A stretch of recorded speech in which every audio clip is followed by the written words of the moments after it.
আদালতের কাঠগড়ায় গিয়ে বাবা হান্টার বাইডেনের মামলার সাক্ষ্য দিলেন প্রেসিডেন্ট জো বাইডেনের নাতনি নাওমি। শুক্রবার দেলাওয়ারের আদালতে সাক্ষ্য দিতে হয় ৩০ বছরের নাওমিকে। প্রেসিডেন্ট জো বাইডেনের বড় ছেলে হান্টার বাইডেনের বিরুদ্ধে অস্ত্র ও মাদক সংক্রান্ত একটি মামলার বিচার চলছে।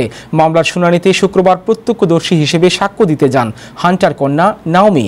আকস্মিকভাবেই তাকে সাক্ষ্য দেওয়ার জন্য ডাকা হয়। নাওমি জানিয়েছেন তিনি তার বাবাকে ২০১৮ সালের কোনো এক সময়ে মাদক ব্যবহার করতে দেখেননি এবং ওই বছরের শেষের দিকে তিনি একজন মাদক নিরাময় প্রশিক্ষকের অধীনে ছিলেন।